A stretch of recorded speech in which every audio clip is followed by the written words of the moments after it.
Kisha hari ini bisa dikasih kesempatan untuk sharing buat kita semua.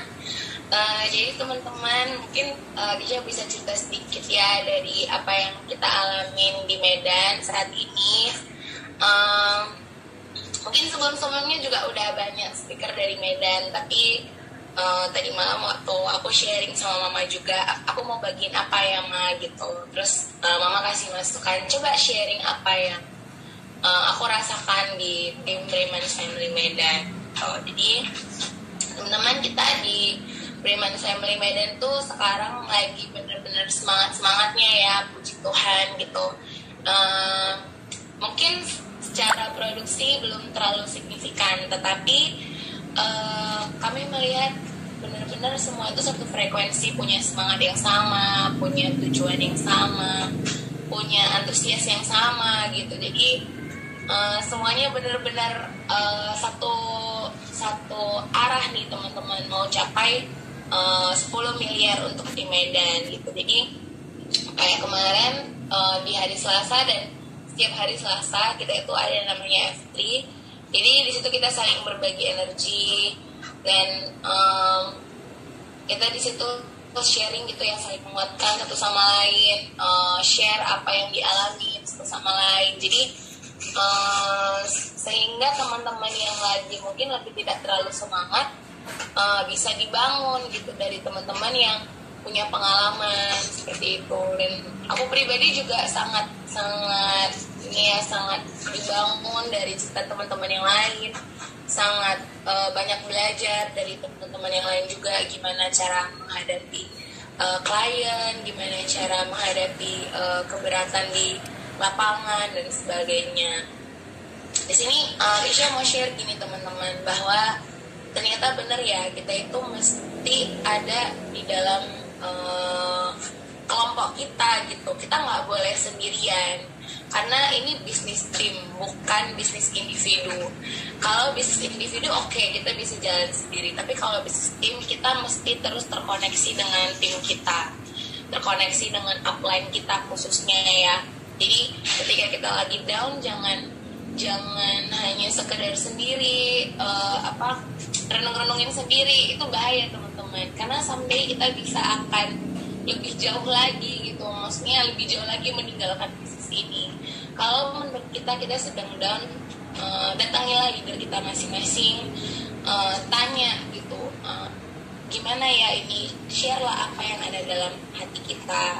Atau mungkin kayak kemarin ya, kayaknya sebenarnya udah banyak activity juga, tapi belum ada yang closing. Wajar dong, secara manusiawi kita kayak kok nggak closing gitu ya. Jadi aku langsung share, kebetulan Mama kan jadi aku langsung gitu, jadi aku share ke Mama gimana yang kayak gini. Terus Mama bisa kasih masukan, kasih evaluasi gitu, berarti ada sesuatu nih yang harus dibenahi. Apakah mungkin cara prospeknya, apakah mungkin attitude-nya ketika sharing dan sebagainya gitu. Jadi aku sangat-sangat belajar ya, bahwa ketika kita sedang tidak berada di performa terbaik kita pun, kita mesti tetap terkoneksi ke dalam tim. Jangan merasa bahwa aku belum berikan yang terbaik, aku nggak mau lah gitu, malu gitu. Itu attitude yang salah teman-teman. Justru di saat kita tidak berada di performance terbaik kita butuh gitu tim kita yang jadi support. Karena aku percaya sih, spirit itu dialirkan dari orang yang punya spirit yang banyak, dia akan berbagi kepada kita dan kita mendapatkan spirit itu gitu. Itu teman-teman. Terus nah itu juga yang aku bangun di timku. Jadi mungkin banyak ya di tim kita juga orang-orang yang belum menghasilkan apa-apa, dia jadi merasa kayak malu gitu dengan yang udah punya produksi yang gede gitu kan. Jadi belakangan ini kalau Kisha sih di tim lebih banyak fokus one on one teman-teman. Jadi mereka mungkin ada yang, apalagi anak muda ya, ada yang ngerasa kayak produksiku belum banyak, atau tahun ini belum ada produksi gitu. Jadi sungkan kalau ketemu sama teman-teman yang lain yang udah produksinya banyak. Jadi aku lebih fokus ke one on one, aku banyak ngobrol heart to heart dengan mereka. Kayak salah satunya ya teman-teman, aku punya, mungkin Kisha udah pernah share juga, tim aku yang di MLM Dia tuh di Oriflame, jadi dia tuh punya bawahan tuh udah 1.000 orang. Jadi aku bilang sama dia gini, berapa sih income kamu? Jadi teman-teman ternyata income dia itu hanya sekedar 6-7 juta. Bayangin, di bawah dia itu udah 1.000 orang, tapi income dia itu cuma 6-7 juta. Terus aku bilang kayak gini, aku kembali refresh ya ke dia tentang sistem bisnis kita. Aku bilang, bisa bayangin nggak kalau 1.000 orang di bawah kamu taruh di bisnis kita, kamu udah bintang berapa? Aku bilang, dan semua itu kalau misalnya jadi VP, bisa bayangin nggak kamu udah punya income sebanyak apa? Dan income itu sustain loh. Aku bilang, kalau kamu jualan di MLM, kamu jual sekali, kamu dapet cuma sekali, terus bulan depan kamu harus cari lagi gitu. Bahkan soalnya dia gini teman-teman, dia tuh timnya nggak hanya di Medan, dia tinggal di Binjai, tim dia ada di Binjai, di Medan, dan di Malaysia juga gitu, bener-bener.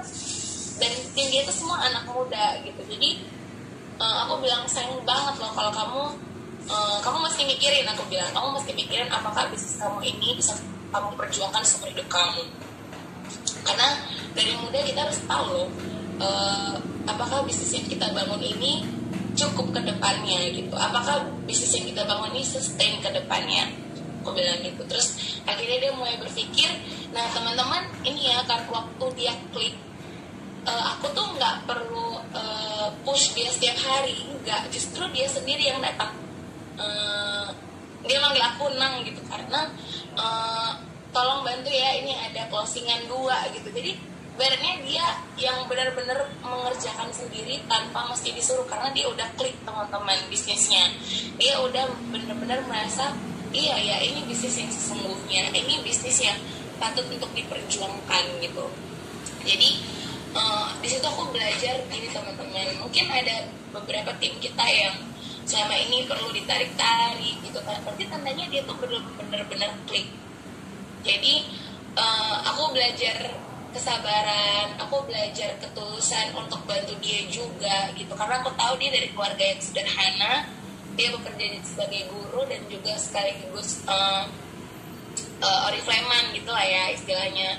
Aku bilang, sayang banget kamu nggak kerjain bisnis yang luar biasa ini. Aku bilang, ini saatnya Tuhan memberkati kamu lebih, karena dia itu bekerja untuk orang tuanya teman-teman. Orang tuanya tidak punya penghasilan lagi karena udah berusia lanjut ya. Jadi dia awalnya tuh sebenarnya nasabah, diajak sama partner aku, terus akhirnya aku bilang, udah kamu jadi partner aja, kan lumayan dapat cashback. Aku bilang gitu. Jadi dia buka 3 polis awalnya, satu masuk ke partner yang ngajak dia jadi nasabah, kemudian 2 lagi dia masuk atas nama sendiri. Nah sekarang dia udah banyak produksi nih teman-teman.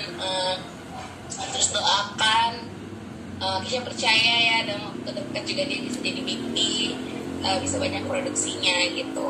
Nah jadi teman-teman, ini mungkin agak melenceng sedikit ya. Jadi si Rani ini itu sebenarnya orang ketiga di bawahku, jadi cicit sebenarnya. Nah di sini aku belajar bahwa ternyata nggak selamanya berlian itu didapatkan di ibaratnya line satu kita.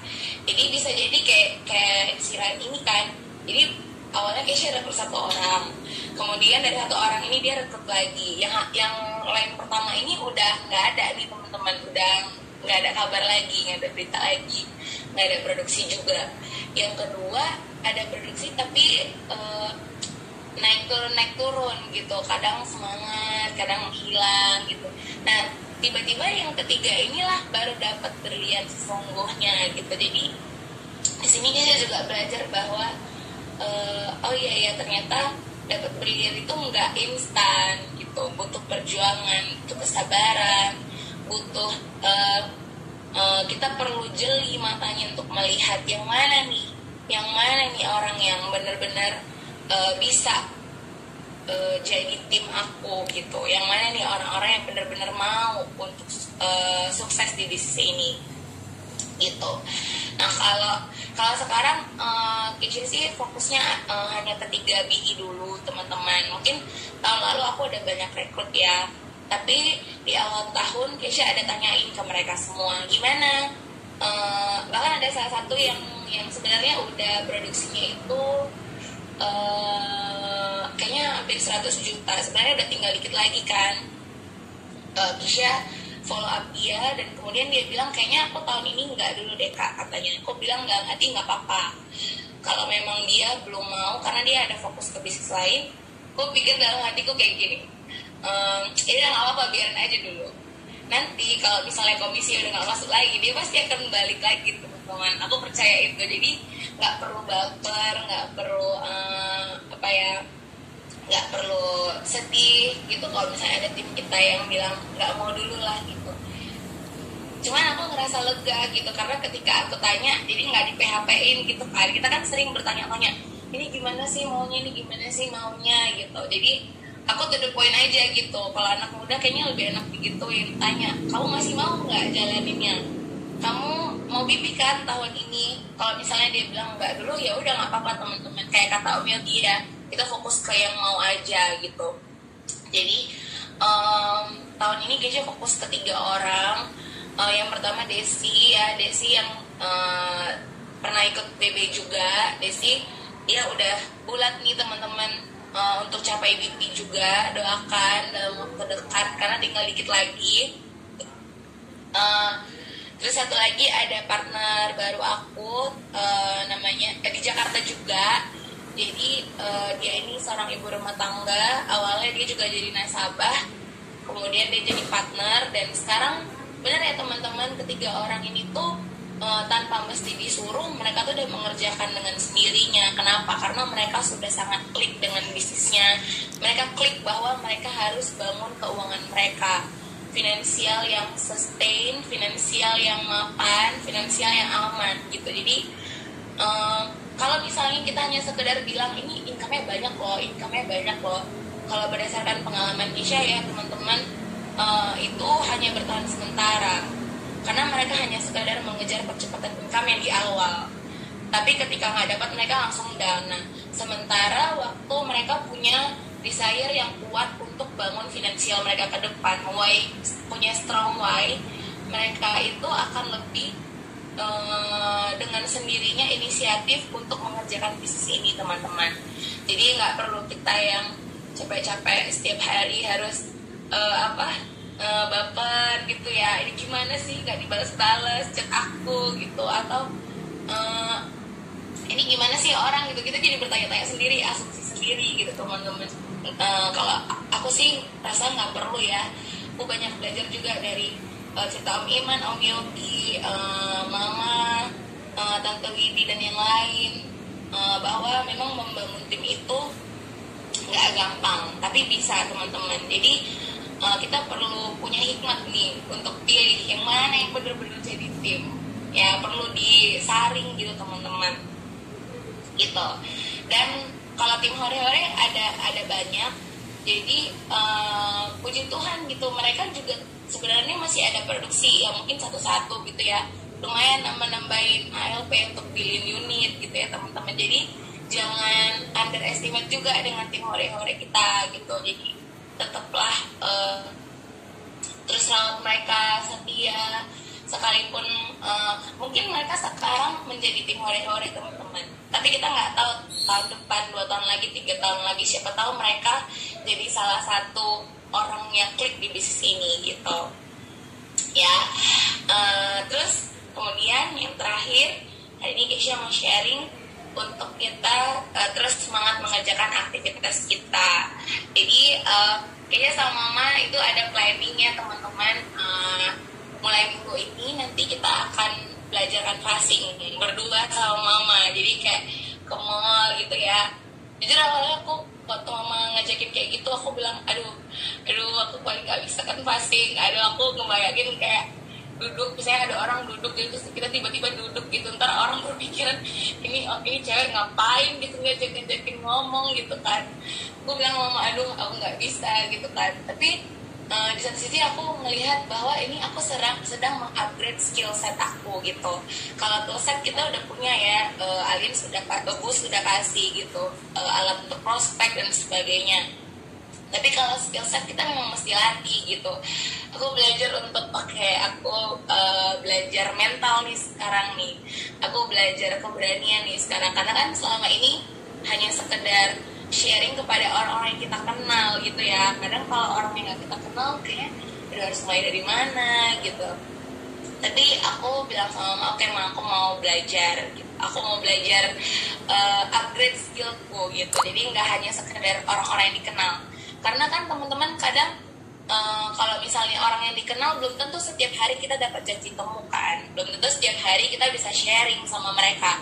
Jadi daripada hanya di rumah atau nggak ngapa-ngapain, lebih bagus kita keluar jemput bola gitu, bukan kita nunggu bola gitu. Jadi aku mikir iya juga ya, waktu udah deket gitu, target billion unit, ALP masih berapa gitu kan. Jadi harus double nih activity yang dilakukan, nggak boleh sama dengan yang kemarin-kemarin. Jadi aku bilang sama oke lah, aku mau belajar sekalipun nanti bertahun-tahun mungkin gitu kan, ketemu orang baru, tapi nggak apa-apa. Mama bilang awal-awal kita berdua dulu, aku belajar gimana cara mama sharing, nanti nextnya aku yang sharing, mama yang dengerin gitu. Oke, nggak apa-apa gitu, karena aku percaya teman-teman dari setiap activity kita, baik itu recruit, baik itu selling, itu semua akan membentuk satu karakter yang baru buat kita, akan membentuk satu mental yang baru buat kita gitu. Jadi nggak ada yang sia-sia teman-teman,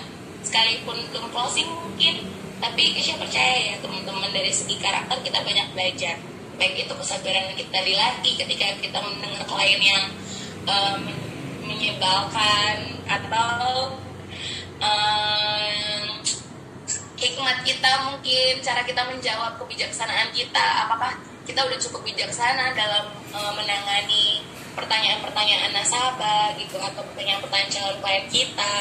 Nah, Kisha banyak belajar di situ teman-teman. Jadi ketika kita nggak closing, nggak usah kecewa, coba cek dalam diri kita, apakah aku dilatih sesuatu hari ini, apakah aku belajar sesuatu hari ini gitu. Jadi teman-teman, semangat buat kita semua, tetap setia melakukan aktivitas kita.